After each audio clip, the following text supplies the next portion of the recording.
This is Amy Chan from CakeDecoratingSchool.com, and if you like cake decorating, you're in the right place. In this video, we're going to be making a 3D anemone flower cake.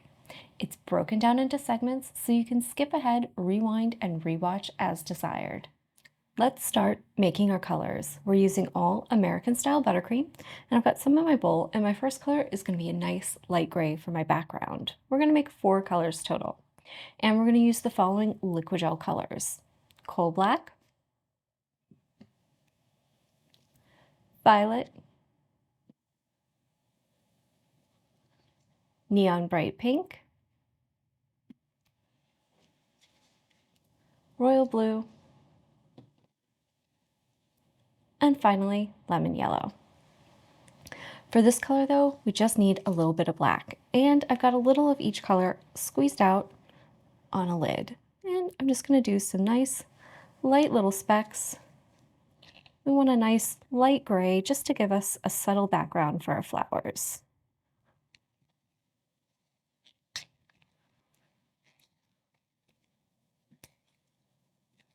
It's looking good. I'll just maybe give it just a tiny bit more color.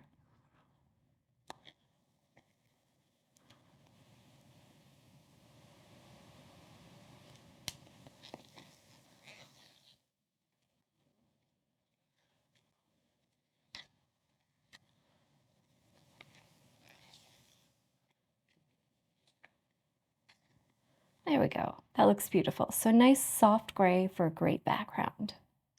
Next, we're going to make some pink. And I'm going to use my neon bright pink. Some nice healthy little specks there. I'm going to get some color on it.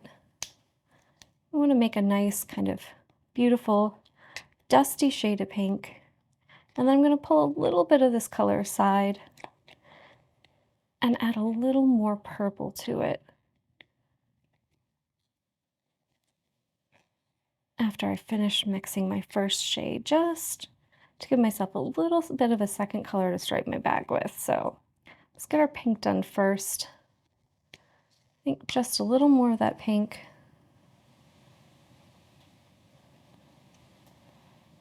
Just to make it a little darker. And just a tiny little bit of that purple.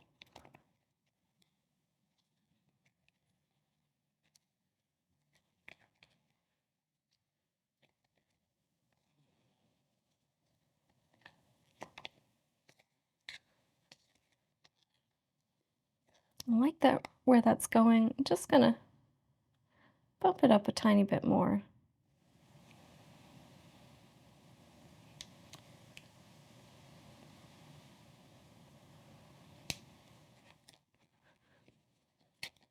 Just to make it a little more, a little bit of a darker hue than what we're doing for the background, so it really stands out, but keep it kind of soft. So that's nice. It's a nice kind of cool pink because we added just that little touch of purple.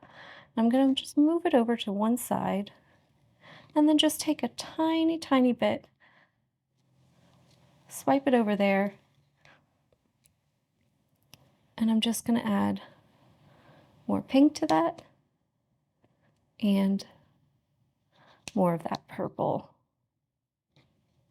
And I'm just going to just mix it right over here on the side of my cup, just in the same one. I'm just going to make 2 colors, very similar, one darker than the other. And this is going to give me a nice color to stripe my bag with, so I'll have a slightly more intense shade near the center of my petals.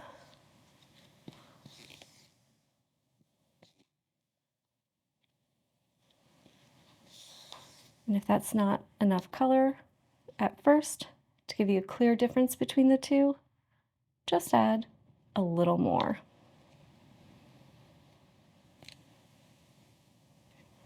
So first pink, and then some of that purple. We'll just keep going until we get a nice shade. It's going to be kind of nice and mauve-y. Give us a nice little tone there for the center of our petals. And I think this is going to do it. It's going to give us a nice shade that's different from our first one, while also not being too dark.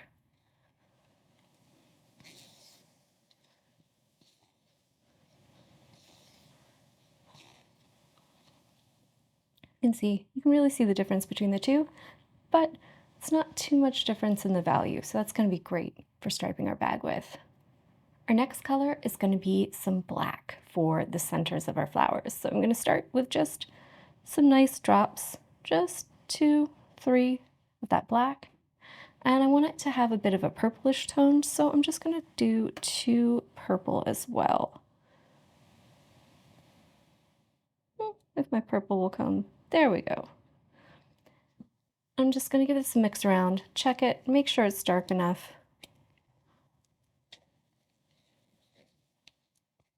So get a nice, beautiful black center.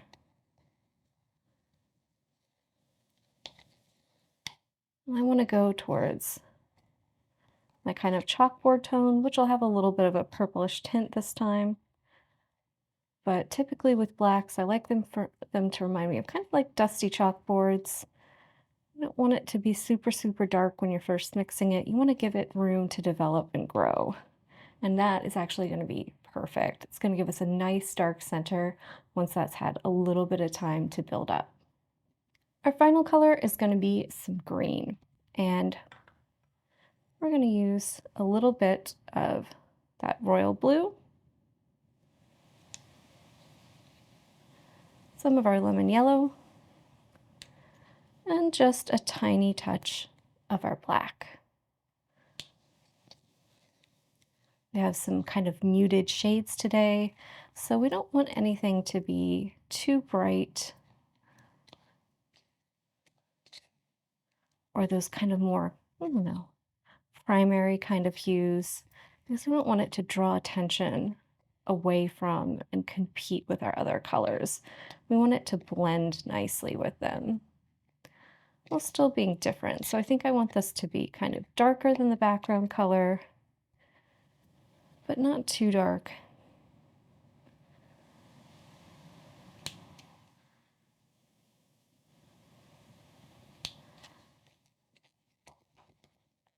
And I want it to be a little more yellowish.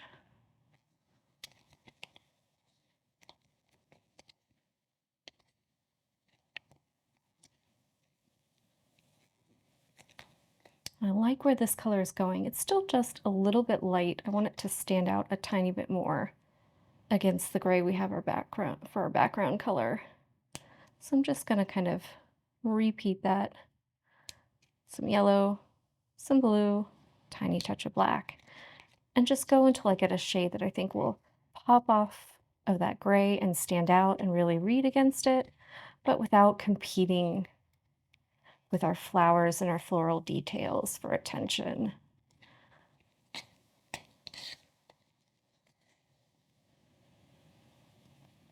Maybe just one more time.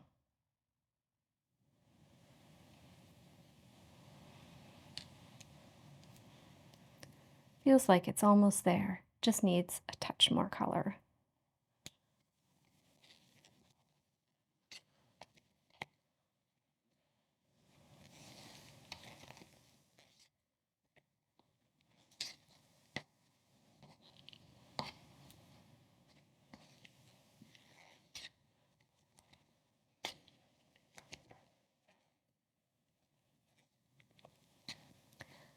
And there we go. I think that's going to be a beautiful shade. It's got a nice kind of mossy greenness to it, and it's looking lovely. For this project, we're using 3 bags, 2 with couplers, 1 without, and they're all 12-inch disposable decorating bags. Our first is our pink, and we're using a 125K. So it's one of those nice, beautiful, skinny tips, and you can see we have the bag striped. So we have our darker pink there in the bottom, lined up with the bottom of the tip, and the lighter pink lined up with that skinnier top edge.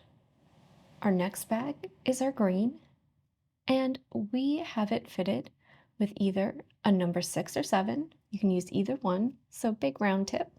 And we're also going to use it with the following other tips: a number 12, a number 104, and a number 61. Our final bag is for our black, and we're going to use this with either a number 7 or 8, so nice, large, round, open, plain tip. Let's see if I can get it, a number 1. So a nice, tiny opening for small dots. Let's review the techniques we're going to use for our 3D anemone cake, and we'll start with the petals. Our 125K bag, we've got it ready to go. We're going to hold it at 45 degrees and at 3 o'clock, so the back of the bag is pointing off towards the side, directly towards the right. And we're going to pull out away from the center of our nail, and then we're going to pull just a little bit of a curve on the outside edge of this petal. And I'm going to go slowly just to let it ruffle a tiny bit, just a slight ruffle to it. And then we're going to pull back towards the center. So it has almost this trapezoid-like shape with just a slight curve to the outside edge. We don't want them to be flat and blocky. We want them to have a nice, natural, rounded feel to them. So let's give that a practice.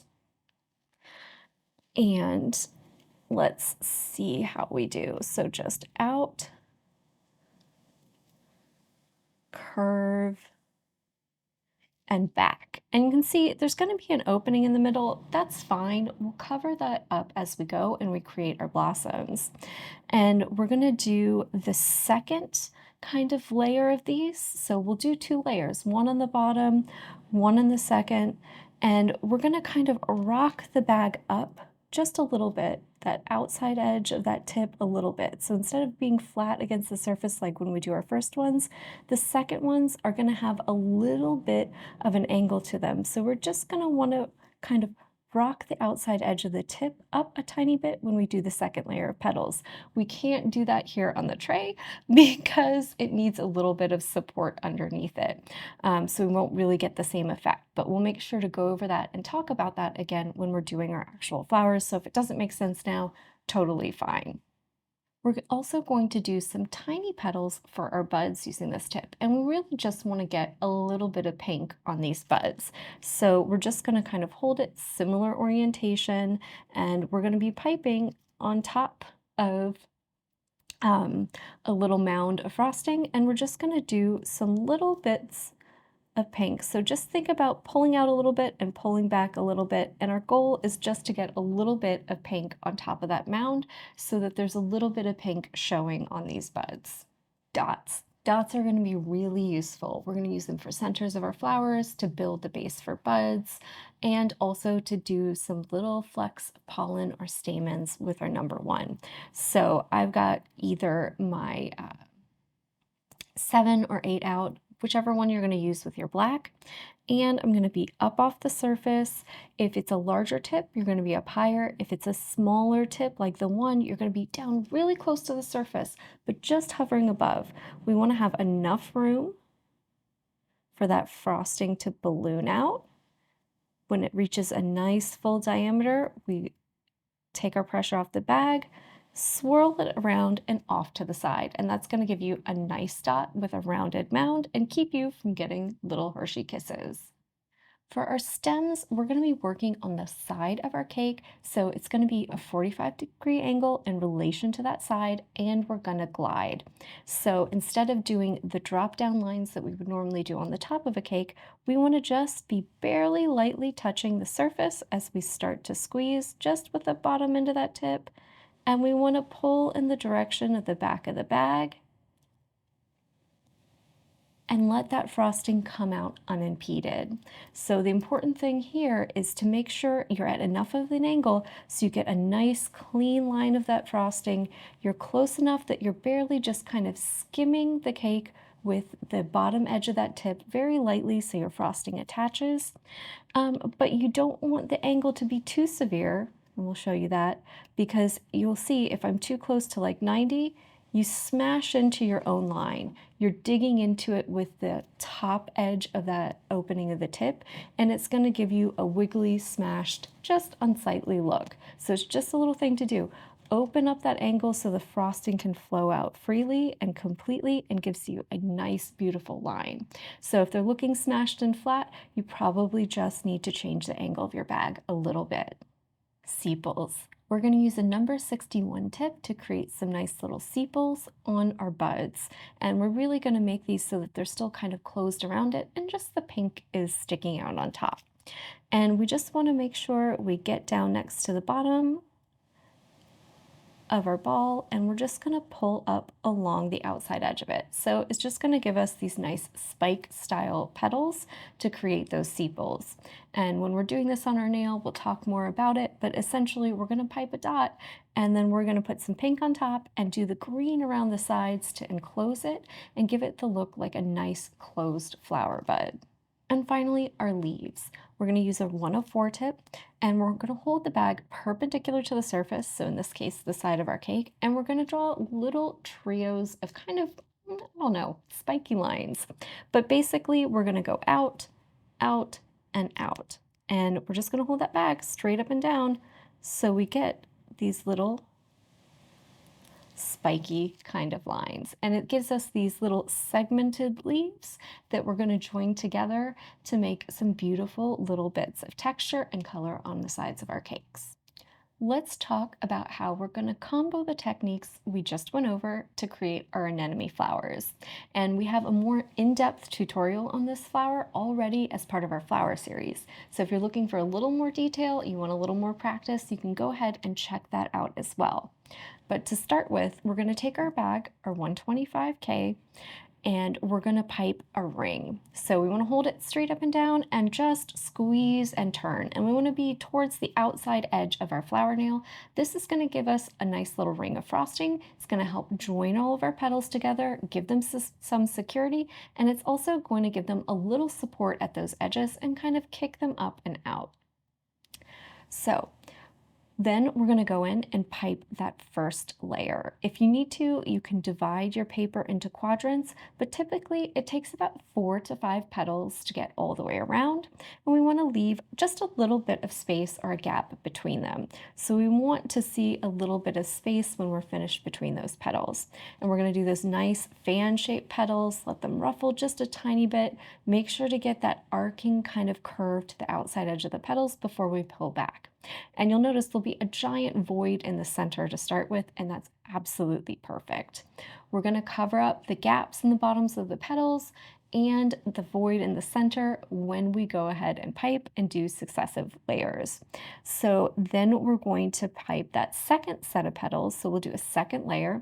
We're going to be offset from the first layer of petals. We're going to be a little bit narrower and a little bit shorter and a little bit closer to center. That's going to help us fill up all those gaps and voids. So it's going to overlap the gap between the petals. It's going to start filling in there, and we're going to go ahead and do that whole second layer. After that, you shouldn't have much of a gap left in the center, but we're going to fill up anything that remains with a large dot in our black, and we're going to surround that in a bunch of tiny dots with that black as well. And that's going to give us our big center and also our stamens and the kind of characteristic look these anemone flowers have. After you're done piping your actual flowers, we'll also go over how to pipe some cute little buds. To get started, we've got our 3-inch flower nail. I've got my paper attached with a little bit of buttercream, and you can see I've divided it into 4 with a Sharpie, just to help give myself a nice visual guide when I'm piping my petals. The first thing though we're going to do is pipe our ring. So we just want to come in a little bit from that outside edge, hold the bag straight up and down, and just squeeze and rotate. And this part does not have to be pretty, it just has to be on there. We just want something so that everything connects. It's got a little bit of something to support it and join everything together. Now let's start with our first layer of petals. We're going to have the fat end of our tip touching. The skinny end is going to be pointing out towards the outside edge of the nail. I'm at 3 o'clock and 45 degrees, and I want to draw those beautiful trapezoid shape kind of petals. And I want to follow the arc of my nail. So that nice soft curve of our flower nail as I go around.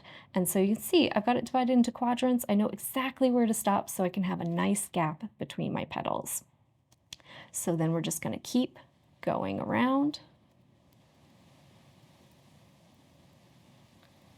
Nice and slow. Give that frosting just a little bit of time to wrinkle as it comes out. You get that nice soft little ridge.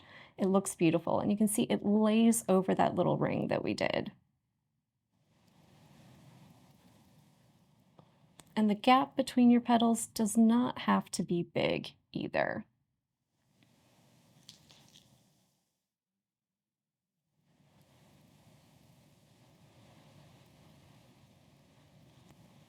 There we go. Let's set up for our second row of petals. We've got our bag at 45 degrees still, 3 o'clock, and we just want to rock the end of the tip up a tiny bit. We're going to start in the middle of one of our previous petals, and we're just going to pull shorter. There we go. And towards the center. And you can see, because these petals are shorter and they're a little narrower, you really don't have much of a gap at all in the middle. And we're going to cover up basically those little voids.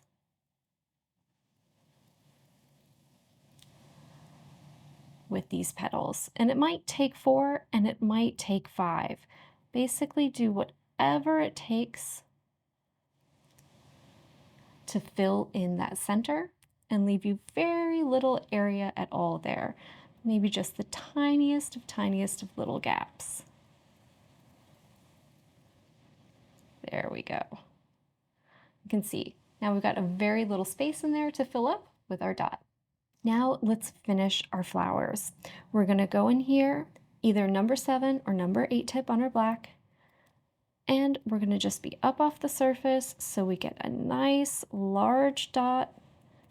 When you're finished, take the pressure off your bag, swirl it around, and just shave off that top. And you can see that filled in any remaining little gaps we had, and we have a nice little color fade on our petals.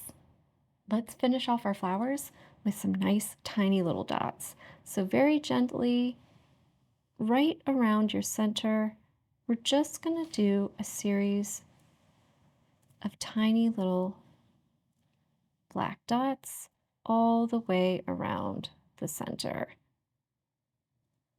Just want to make sure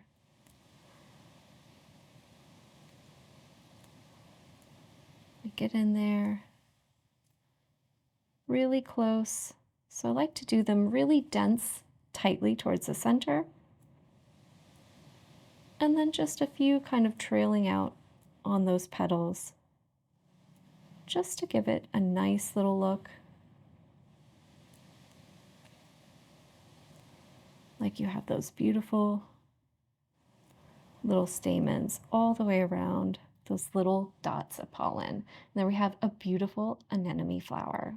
Now we're going to make a few anemone buds. I'm just going to come off the surface with my green. Got a number 12 tip on it. Nice big round dot as a base. Now we want to get just a little hit of pink right here on the top. So we're just going to do those little short petals. I'm not going to worry about whether they stick out or protrude a little at the bottom. We just want to get a little bit of kind of pink on there, just to kind of cover up our dot, just so it looks like there's something there that's going to burst open. And we're just going to finish these buds up with our number 61. So basically just right there, cupped under the bottom, pull up along the angle and just let it kind of join up with that pink. Just want to go all the way around, kind of enclosing the pink, making it look like we've got these cute little buds that are kind of about to burst open.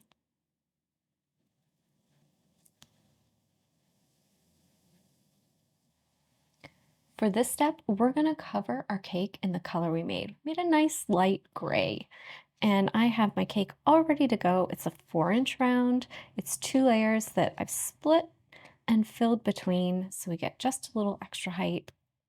I'm just going to start with a big dab of gray on top and just go really close to the surface and smooth that out.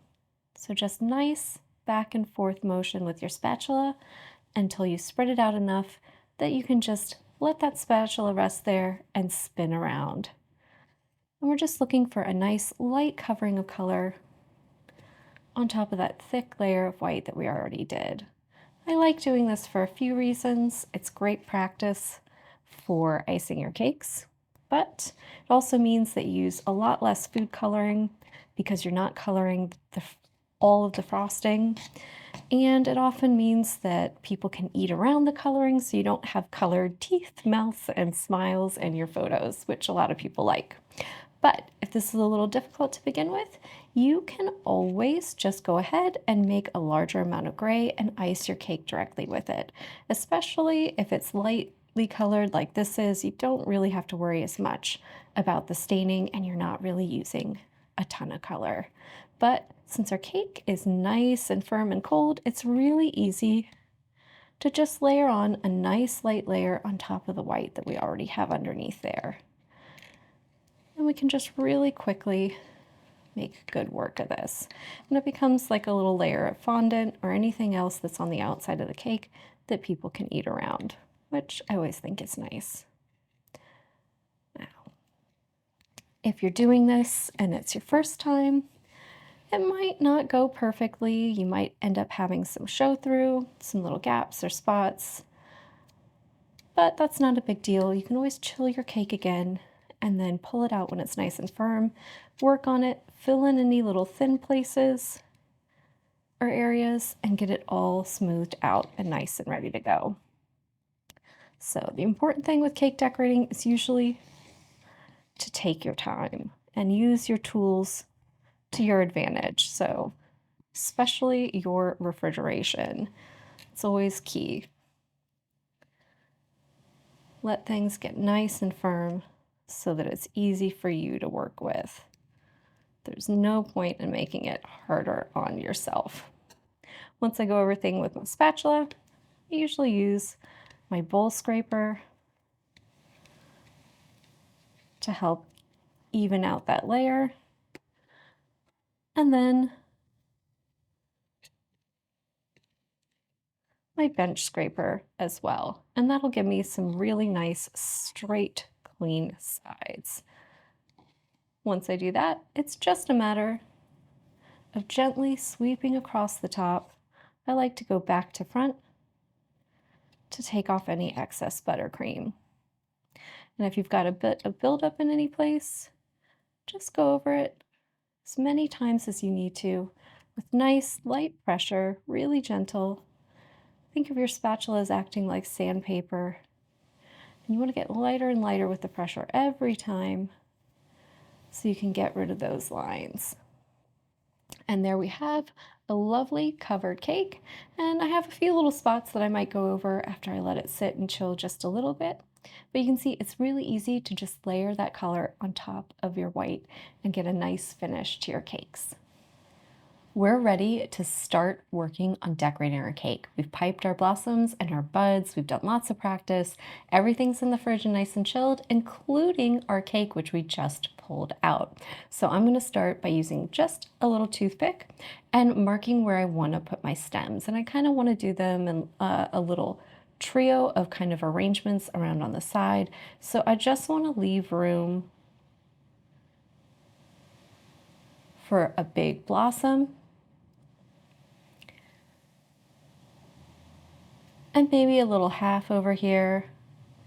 And those blossoms are really huge, so just over off to the side, I want to put a bud. So I want to get a lot of distance in between those two.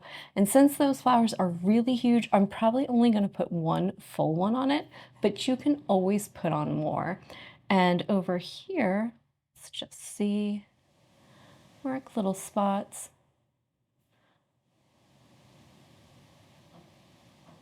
I'm going to do a bud going all the way up and just do some little half blossoms. And I'm going to look for my other mark. And I'm just going to give the stems some nice little curves.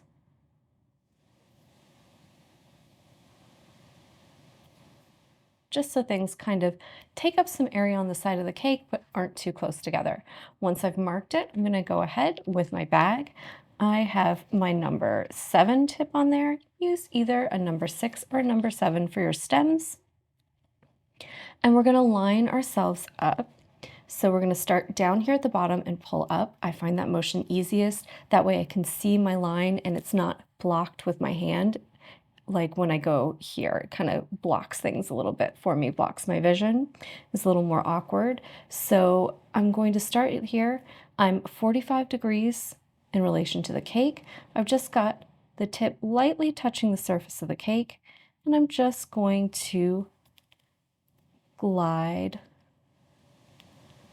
along the surface and follow that line. You can see you're going to get a nice smooth line. I got one little pop, one little air bubble, not a big deal. I'll go back a little later and I'll fix that, so join it together. I'm just going to go ahead and follow the rest of the lines in this little trio.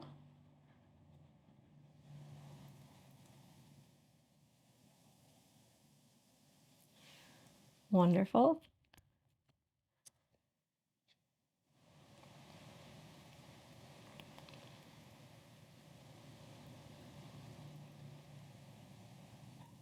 You'll notice as I'm working, I try to keep the back end of the bag directed along with the direction that I'm pulling. So I'm just kind of snake it around as I curve those lines, and that keeps the frosting flowing out nicely. So I've got one of those little trios of lines done. I'm going to work all the way around the cake just to prep that surface, get everything ready so I can pull my blossoms out and place them all at once, and I don't have to worry about them warming up too much.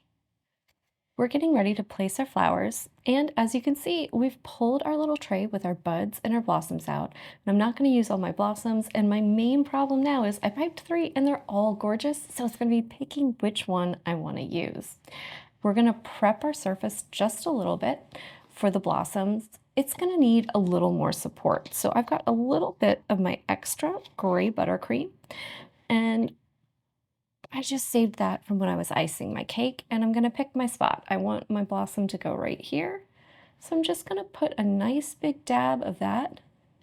Think of a nice big support. And when you see it from the back, it's going to just kind of blend in. And I just want to angle it towards the front. So put a nice big dollop back there, and then just swipe towards the front at a nice little angle. Probably close to 45 degrees. You can see that from the side. And that's going to prepare a surface for me to put that on. It's going to give it a place to rest that's kind of nice and secure. And let's just hold up some of our blossoms and see which one we like. And I think I might actually just end up using the first one. That's pretty gorgeous. But let's see. That looks fantastic too. So I might save those others just to use on some cupcakes or something.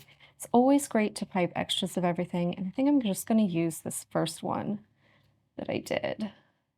So I'm just going to get that there, and then just give it a nice little position there.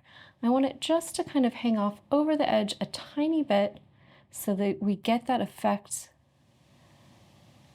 of it being out there in space, but I don't want it to be too far out or too unsupported. So you can see most of the flower is actually over the cake, and it's just a little bit here hanging over the edge. Since we're using a crusting buttercream and it's going to crust over a little bit, it'll give those petals the support they should need in order to survive without wilting or flopping over on you. And you can see that's a beautiful little placement right there. So since these flowers are kind of huge, I'm just going to use one full one. And the rest I'm just going to do buds. And I've got my 104 tip on my bag of green. And I'm just going to do some little lines, just like we practiced doing for our leaves, just to make a little star shape. Anywhere I'm going to put one of those buds. And since I'm going right here, right next to my flower, I'm just going to use the smallest one I created. And you can see that gives me some little sepals that are poking out right underneath. So I'm going to go ahead and do this on the other 2 stems that come all the way to the top. I'm going to just quickly draw some little sepals with my 104 tip, and then use that to secure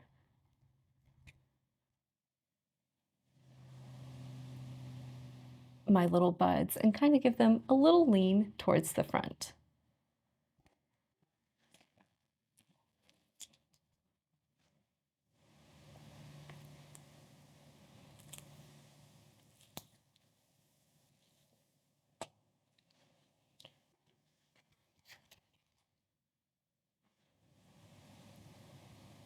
Gorgeous. So once you have your blossoms and your buds on, and if you're doing a bigger size cake, remember we just did a 4-inch round, you can always fit more of those full blossoms on. We'll be ready to go start working on our sides, and we're going to put in some leaves and also some little half blossoms. Now let's go in with our pink and put in some little half blossoms. We want to use just a similar motion that we did on our actual flower nail. I'm going to come in here, my bag's at 45 degrees, got the fat end of the tip right down where the stem is and the skinny end pointing out. And I'm just going to make some nice little fan shapes right here. So you want to think of these as kind of partially closed blossoms. And I just want to put some petals on the back. Come in with my black and just put in kind of the hint of a center. So I'm just going to go in and do some dots here that are going to end up being mostly covered up. And I'm going to put some petals on top of that.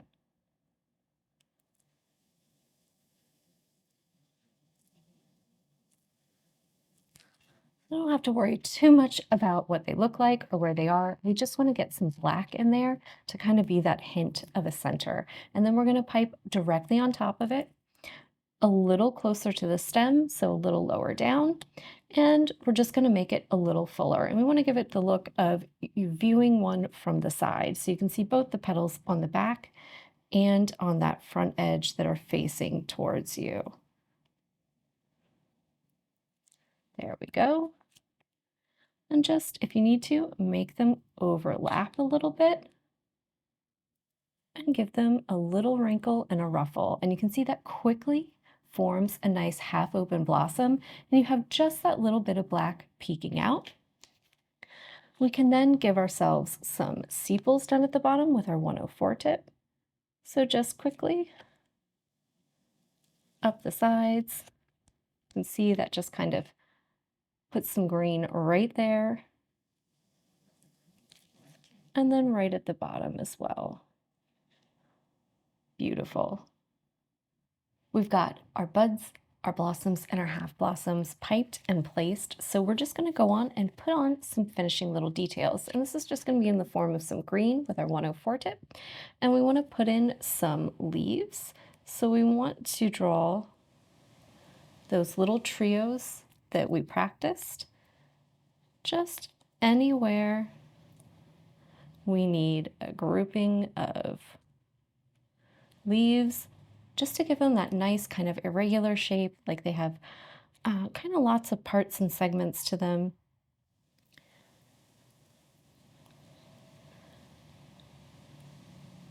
And just go in and turn your cake at whatever angle you need to, kind of join it together, make it look like it's coming out of the bottom. You can see quickly you can form a leaf like that, and it's got lots of little segments to it and also some great texture. Now these also sometimes have little bits of greenery, not even sure exactly what it's called, kind of hanging off the stems, kind of a little bit down from where the blossoms are. And so anywhere we think it needs it, you can just kind of go down and just put that on. So just 104, little light squeeze, just anywhere. We need a little extra detail, maybe to take in a little of that space, take up a little area. Just go on. I might do like one on each grouping, just with that little bit of green on the stem, and then put in a leaf anywhere you need to. I'll make sure all my little half blossoms have their sepals. And then anywhere we need to, just pop in some greenery down there.